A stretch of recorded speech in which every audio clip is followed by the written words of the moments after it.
actually having me in. Oh, you're welcome. We just need to talk about Mr. Robert. Oh, me. Yeah, I love him to pieces, but he's got to improve a little on a couple of things, you know. So, are you having a good day? Yeah. Just, being a parent, having kids. I know all about it. Yeah, just a little stressful, but other than that, it's going good. How about you? Going good. Stressed, obviously. Trying to get grades in right now. It's crunch time, and then my little one's about to turn 3. So Aww. I'm like, But anyways, so Mr. Robert, I love him. Just to start out with, he's usually always positive, and that's what's kind of bringing me here today. His behavior's changing a little bit, and grades are changing, and but to start off with, when he comes in the mornings, I just want to tell you this because I thought you would love it.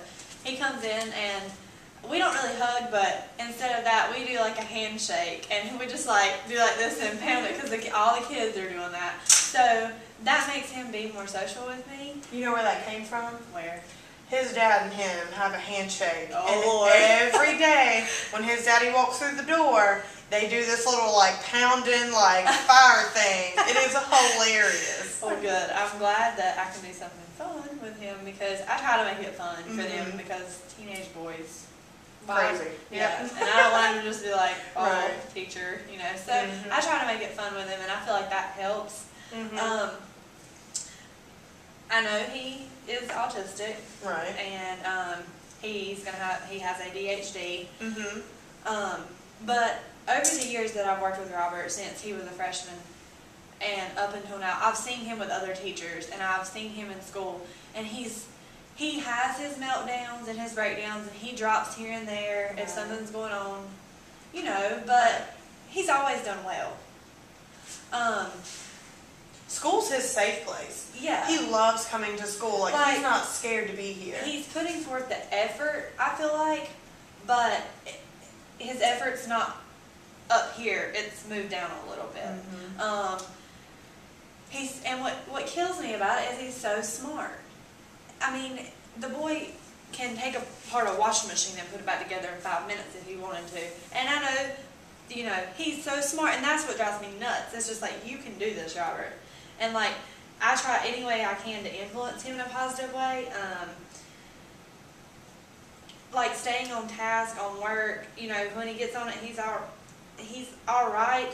He's not social as he used to be. I'm sure, being a special educator, that comes along with being autistic, Yes. being socially awkward, Right now, me and his dad are working on trying to take him out, to go get frozen yogurt, and asking the person for like a little sample, something like that, where he's having to ask other people. Yes. And it's just a growing process for him, and being autistic, he's losing out on being a teenager because he doesn't like being social. Yeah. Because he's scared. And like I'm aware that like I work with a lot of autistic kids, and I'm so aware, and that's why I try not to make it a big deal because like I understand the minute you make him not like you, it's over. Like it's going to be hard to gain that trust back with me. And, it's a love relationship. When me and him go so well together, I don't want to mess it up. So one thing I was kind of wondering about is to help him become more social and to participate more. That's the thing. I don't know if he's getting it. And by the grades here lately, I've been kind of worried. So putting him, because right now I just have everybody in a like desk in rows, as you can see, and it's just, I think I'm going to take all the desks and put them together in groups. Do you think that would work better for him? I think it would, but it needs to be either another male, or it needs to be somebody that he already kind of talks to. Has a click with. Right. And a strategy that another teacher used with him in middle school was, if they wanted to know whether or not if he understood the material that day, have the class write down the answer to a question, and as they're leaving that day, hand you that paper. Okay, so kind of like a ticket out the door. Yeah, that's what it was called. I couldn't remember the name of that. But yeah, that's what, and the teacher learned, like, he was really, really doing well with that. That's a great because idea. he could write it down and he didn't have to raise his hand, you know, and say, yeah, we learned about Walt Whitman. That would be a great, I would count that as participation. That would be great. That would be more than what I've been doing. I've been trying little things, like writing down stuff, but a ticket out the door every day, especially since he does not want to talk out loud in class, I think that's going to be great. The sitting with in groups, I'm definitely going to move all my desks into groups, because I feel like if I have a group here and a group here and a group here, that he can work with his own group and feel like he's there and not trying to talk to the entire class. Do more group work, because I feel like I'm kind of new at teaching, so I'm trying to figure out these strategies. So like having him in these little groups, I think will be better and improve his participation. I also was going to say, you know, with moving him into groups like that, he can show the other kids, you know, how smart he is. You know, since it's only going to be one or two people, you know, he's going to be able to show them, hey, I can be a leader. I'm just scared to really talk out loud. So I can help you with this if you need. And, you know, that I feel like as a parent, that can help, like, boost his self-esteem. I completely agree. And also, like, with him talking to them, it can help them, because a lot of the students don't know how to approach him, kind of. They're probably scared of him. And a lot of the teachers, and this is another point I was going to bring up, as seeing his refusal to answer and participate as a sign of disrespect. We know he's not disrespectful. We know he's loving, and he is just, it's the autism, that part of his disorder that is coming out in him. And we know that he can do it, and he's not disrespectful. Well, see, he does that at home. Okay. Like if I say, so it's not just at school. This right. Is occurring. Like if I say, hey Robert, can you come in here real quick and, you know, help me move this table, or can you come in here and help me do this? If he doesn't want to do it, he'll completely ignore you.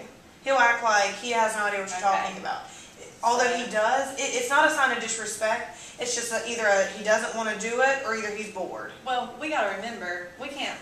He is a 16-year-old boy. He can, you know, have like these little times where I'm not doing this. And God, I went through that too. I do. So, and then just one more thing I want to talk about is he is, you know, his meltdowns that he has, and he just like gotta get out of here, and they've become more frequent, and I'm kind of concerned about that, because I don't know, a lot of the kids will try, I need to go to the bathroom, to go text somebody, or to go look in the mirror, or to go out of the class to waste time. I don't want him to use, I just wonder sometimes, like, with these meltdowns, and they're becoming like every other day, one a class, like trying, like melting down. I'm not saying that he's not having them, because I fully believe that this could be happening. You know, I was just wondering, and this, I know this is kind of personal, so if you don't want to talk about it, that's completely fine, but is there anything going on at home, or anything that's happened to make him, so that we will understand if he is truly having these meltdowns? Because I've came up with a couple of strategies that I was going to talk to you about. Yeah, well, first there is some stuff going on at home, but I wanted to let you know, like, if you've ever followed him when he does leave your class, he's probably outside your door pacing back and forth, you know, just trying to regain his focus. Because I don't have an assistant, I don't get to see that.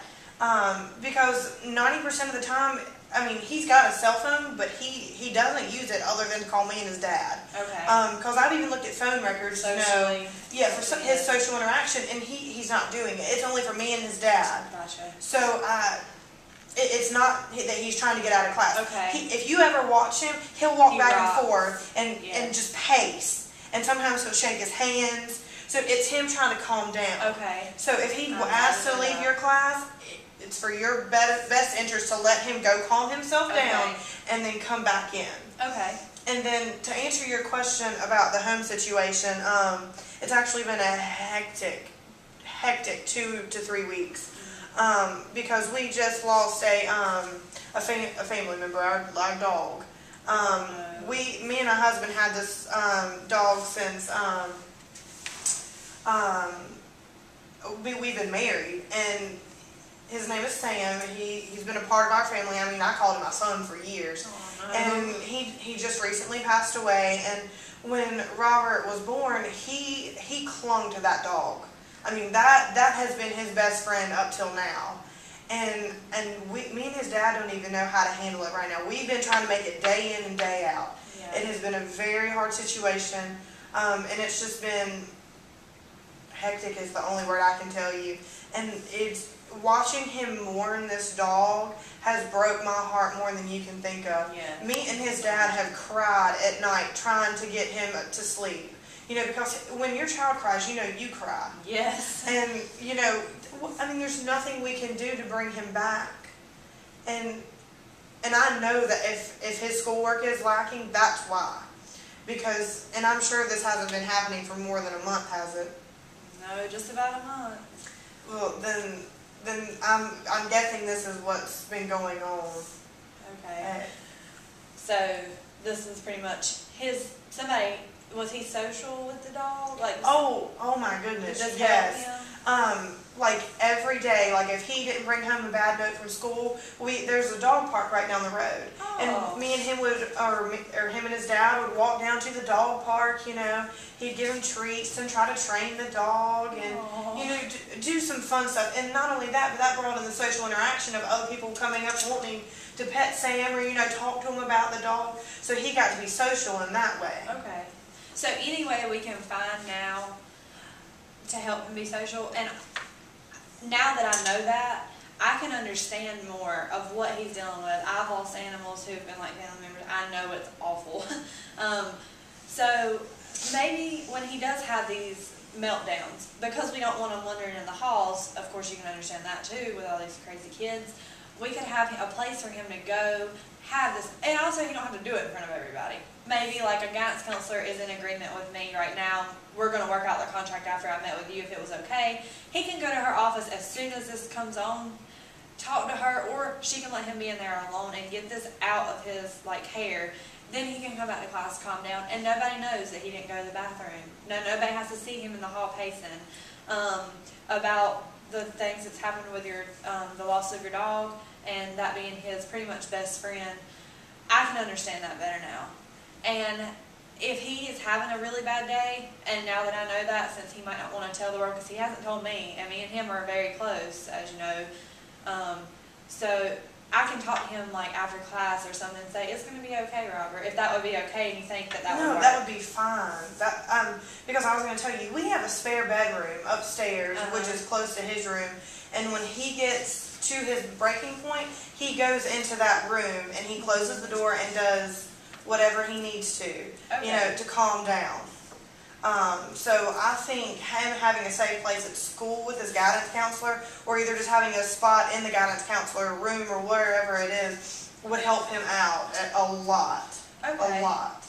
All right. Well, I mean, I definitely understand now, and I will be watching him more closely and making sure too that, you know, other teachers not necessarily have to know the situation, but they're not jumping on him, because I'll tell them, you know, it is a difficult time. You know, give it a little slack, because us jumping on him isn't going to solve anything.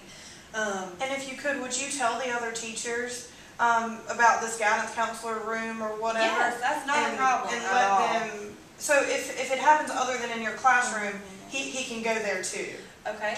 Well, can I get your email address? Yeah, it's troxler@yahoo.com. And a phone number? 336-260-8549. Okay.